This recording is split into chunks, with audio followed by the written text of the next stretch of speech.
അപ്പോൾ ഈ ആകാംക്ഷ വർദ്ധിച്ചിട്ട് ഒരു ഡോക്ടറിന് തട്ട് കിട്ടി. ഒരു പുള്ളി ഡോക്ടറെ കാണാൻ ചെന്നിട്ടേ, ഡോക്ടറെ എന്താ ഇന്നലെ രാത്രി നല്ല മഴയില്ലായിരുന്നോ? ഈ മഴയത്ത് ഞാൻ റബ്ബർ തോട്ടം വഴി വരുമ്പം സുന്ദരിയായ ഒരു പെണ്ണൊറ്റയ്ക്ക് നിൽക്കുന്നു. ഡോക്ടർ ആഹാ, എന്നിട്ട് അവളുടെ കൈ കൊടയില്ല, എൻ്റെ കൈ കൊടയുണ്ട്. എന്നിട്ട് അവിടെ എങ്ങോ ആരുമില്ല. എന്നിട്ട് ഞാൻ ഈ കൊട അവൾക്ക് കൊടുത്ത്, എന്നിട്ട് അവൾ ആ കൊടയും കൊണ്ട് പോയി മഴ നനഞ്ഞതാ, ഒച്ചയടപ്പാ, മരുന്ന് വല്ലതും ഉണ്ടോ? ഈ ഇന്ത്യൻ കോഫി ഹൗസ് എന്ന് പറഞ്ഞല്ലേ, ഞാനൊരിക്കലും ഇന്ത്യൻ ഓഫീസിൽ ചെന്നപ്പോൾ അവിടെ കൈ കഴുകാനായിട്ട് ഇച്ചിരി വിശാലമായ സ്ഥലമുണ്ട്. ഒരു ഓഡിറ്റോറിയത്തിൽ കൈ കഴുകാൻ നമ്മൾ 12 പൈപ്പൊക്കെ ഒന്നിച്ച് വയ്ക്കൂല്ലേ, അതുപോലെ ഒരു 10ഓളം പൈപ്പുണ്ട്. ഈ 10ഓളം പൈപ്പിലും കൂടെ ഒരു സിംഗിൾ കണ്ണാടി, തടിയുടെ ഫ്രെയിമൊക്കെ ആയിട്ട് പഴയ ടൈപ്പ് കണ്ണാടിയുണ്ട്. ഞാനിരിക്കുന്നുണ്ട്, എൻ്റെ ഓപ്പോസിറ്റ് ഇതുപോലെ ഒരുത്തൻ. ഇപ്പം നിൻ്റെ പ്രണയത്തിൻ്റെ കഥ പറഞ്ഞുകൊണ്ടാണ് ഞാൻ പറഞ്ഞു, എൻ്റെ ഒരുത്തൻ അസ്വസ്ഥനായിട്ടിരിക്കുന്നുണ്ട്.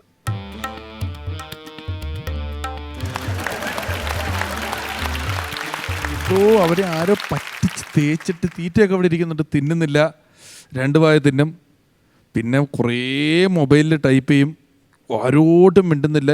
ഇവൻ വളരെ അബ്നോർമലായിട്ടാണ് പെരുമാറുന്നതെന്നുള്ളത് ചുറ്റുമുള്ള എല്ലാവർക്കും മനസ്സിലാവും.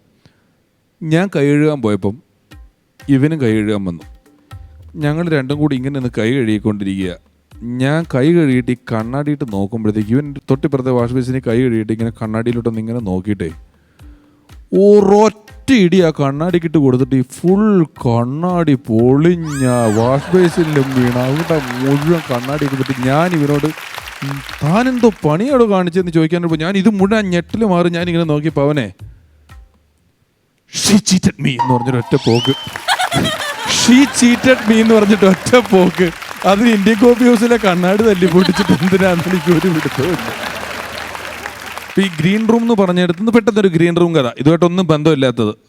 സിംഗപ്പൂർ ഒരു പരിപാടി നടക്കണം. അപ്പോൾ ഹരിശ്രീ യൂസഫ് എന്ന് പറഞ്ഞ ആൾ വീണ്ടും ഉണ്ട്. അപ്പോൾ ഞങ്ങളുണ്ട്, കുറേ ആർട്ടിസ്റ്റുകളൊക്കെ അവിടെ നിൽക്കുന്നുണ്ട്. അപ്പോൾ സിംഗപ്പൂരിലെത്തിയ ആദ്യത്തെ മലയാളി എന്നെങ്ങാണ്ട് പറയുന്ന ഒരാൾ, എത്രയോ വർഷം മുമ്പ് 60-ലോ സിംഗപ്പൂർ കണ്ടുപിടിക്കുന്നതിന് മുമ്പ് എങ്ങാണ്ട് സിംഗപ്പൂരിലെത്തി എന്ന് പറഞ്ഞ് പുള്ളിയാണ് കണ്ടുപിടിച്ചതെന്നൊക്കെ പറഞ്ഞൊരു മലയാളിയെ കൊണ്ടുവന്നിട്ട് ചെറിയ ഷോയാണ്.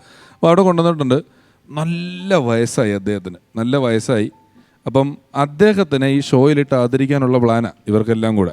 അപ്പം അതിൻ്റെ ഇൻ്റർവെല്ലിന് പുള്ളിക്ക് പൊന്നാട കൊടുക്കലും കാര്യങ്ങളൊക്കെ ഉണ്ട്. സിംഗപ്പൂരിൽ ആദ്യ കാലത്ത് വന്ന ആളെന്നൊക്കെ പറഞ്ഞ് ആദരിക്കാനാണ്. ആ സമയത്ത് അദ്ദേഹത്തെ അവിടെ നിന്ന് ഇങ്ങോട്ട് കൊണ്ടുവരിക എന്ന് പറയുന്നത് ഒരു വലിയ പ്രോസസ്സാണ്. ഒരു 5 മിനിറ്റ് വേണം. അത് അത്രയും പ്രായമായുള്ള കൊണ്ടുവരാനൊക്കെ പാടാണ്. അപ്പം നേരത്തെ തന്നെ കൊണ്ടുവന്ന് സ്റ്റേജിൻ്റെ സൈഡിൽ തന്നെ ഇരുത്തിയിട്ട് കയറ്റാം എന്നുള്ള, അങ്ങനെ അദ്ദേഹത്തെ കൊണ്ടുവന്നു. ഷോ നടന്നുകൊണ്ടിരിക്കുമ്പോൾ സ്റ്റേജിൻ്റെ സൈഡിൽ കൊണ്ടുവന്ന് ഗ്രീൻ റൂമിൽ കൊണ്ടുവന്നിട്ട് ഓരോരുത്തരായിട്ട്, അദ്ദേഹം സയൻറ്റിസ്റ്റാണ് അത്രേ. ഈ വന്നവർ എല്ലാം ഞങ്ങൾക്ക് വളരെ റെസ്പെക്റ്റ് ചെയ്യുന്ന ഒരു മനുഷ്യൻ. അദ്ദേഹം വന്നു.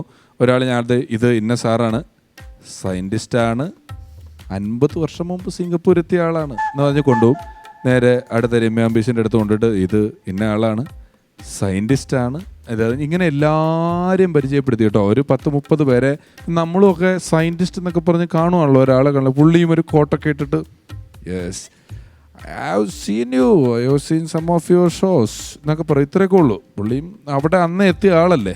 അങ്ങനെ സിംഗപ്പൂരത്തേക്ക് സ്റ്റേജിൻ്റെ സൈഡിൽ കൊണ്ട് ഇങ്ങനെ ഇരുത്തി. അപ്പോൾ അവിടെ ഷോ ഒക്കെ അടക്കുക. ഇങ്ങനെ ഇരുത്തി പുള്ളി ഇങ്ങനെ ഇരുന്ന് ഷോ ഒക്കെ കണ്ടുകൊണ്ടിരിക്കുമ്പം ഹരിശ്രീ യൂസഫ് ഇങ്ങനെ കറങ്ങി തിരിഞ്ഞ് ഇയാളുടെ തട്ടെടുത്ത് വന്നിട്ട്, സാറേ യെസ്, കുടിക്കാനുള്ള വെള്ളം എവിടെയാ? I don't know. കുടിക്കണ വെള്ളം എവിടെയാണെന്നറിയാത്ത ആളാ ശാസ്ത്രജ്ഞന്. ഞാൻ സലീംകുമാർ ഏട്ടൻ്റെ ട്രൂപ്പിൽ റിഹേഴ്സൽ എടുക്കുമ്പം നോർത്ത് പറവിൽ വാവക്കാട് എന്ന് പറയുന്നൊരു സ്ഥലത്താണ് ഈ ക്യാമ്പ് നടക്കുന്നത്. അപ്പോൾ വാവക്കാട് ഒരു SNDPയുടെ ഓഡിറ്റോറിയത്തിലാണ് ഞങ്ങളുടെ റിഹേഴ്സലൊക്കെ നടക്കുന്നത്. അതിൻ്റെ തൊട്ടപ്പുറത്തൊരു ചെറിയ സഹകരണ ബാങ്ക് പോലെ എന്തോ ഒരു ഓഫീസ് നടക്കുന്നുണ്ട്. അപ്പോൾ ഈ ഓഡിറ്റോറിയത്തിൽ 8-9 ആണുങ്ങൾ 10-15 ദിവസം താമസിച്ചിട്ടാണല്ലോ റിഹേഴ്സൽ ചെയ്യുന്നത്. അപ്പം ആദ്യ ഓഡിറ്റോറിയത്തിൻ്റെ ഒരു സൈഡിലായിരുന്നു, പിന്നെ മൂലയ്ക്ക് പായ ഇട്ടു, പിന്നെ മുറ്റത്തേക്ക് അഴ കെട്ടി, ഇങ്ങനെ സാധനം കെട്ടി മുന്നിലൊരു അഴ കെട്ടിയിട്ടുണ്ട്. രാത്രി കിടപ്പോൾ അവിടെ നല്ല ഒരു തുളവീണ ജെട്ടി ആരോ കൊണ്ട് ആറിയിട്ടു.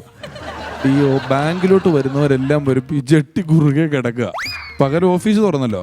അപ്പോൾ അവിടുന്ന് ഒരാൾ വന്നിട്ട് പറഞ്ഞു, അതെ നിങ്ങളെ അഴയൊക്കെ അപ്പുറത്തെ സൈഡിൽ കെട്ടണം, ഇവിടെ കൊണ്ടുവന്ന് ഇതൊന്നും ഇങ്ങനെ ചെയ്യരുതെന്ന് പറഞ്ഞ് ഇത്. അപ്പം ഞാനാണ് ട്രൂപ്പിൻ്റെ മാനേജർ. അപ്പം ഞാൻ എല്ലാവരോടും ചോദിച്ചു, ഇത് ആരുടെ ജെട്ടിയാണ്?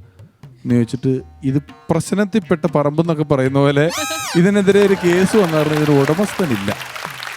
ഇതാരുടെയാ? ഒരാളില്ല കേട്ടോ. ഞാൻ പറഞ്ഞു ഇത് ആരുടെ അല്ലെങ്കിലും നമുക്ക് ഉടമസ്ഥനെ കൊണ്ടല്ലേ എടുപ്പിക്കാൻ പറ്റുള്ളൂ, നമുക്കും ഇത് എടുക്കാനൊന്നും പറ്റൂല്ലോ. ഇത് ആരുടെ എന്നൊക്കെ ചോദിച്ചു. ഇങ്ങനെ ഞാൻ കുറേ നേരം ചോദിച്ചിട്ട് ഇത് ആര് ഇല്ലടാ, നമ്മുടെ അല്ലടാ, നമ്മുടെ അല്ലാതെ ആരെ ഈ അഴയെ കൊണ്ടൊന്ന് ഇത് ഇടുന്നതെന്നൊക്കെ ചോദിച്ചപ്പോൾ സലീമേട്ടൻ വന്നു. സലീമേട്ടനോട് ഞാൻ ചോദിച്ചു, സലീമേട്ടൻ എന്നതാ എന്ന് ചോദിച്ചു. ഞാൻ ചേട്ടാ ഇതിങ്ങനെ ഒരു പ്രശ്നം ഉണ്ടായി, ഇത് ആരുടെയാന്ന് ചോദിച്ചിട്ട് ആരും ഉടമസ്ഥനില്ല. ഞാൻ പുള്ളി എൻ്റെ അടുത്ത് ചെന്നിട്ട് ആരുമില്ലാത്ത നീയൊക്കെ എന്തിനാടാ ജീവിച്ചിരിക്കാൻ ചേട്ടാ ലൈറ്റർ എടുത്തിട്ട് അഴയെ കിടക്കുന്ന ഷഡ്ഡി കത്തിച്ചു കളഞ്ഞു.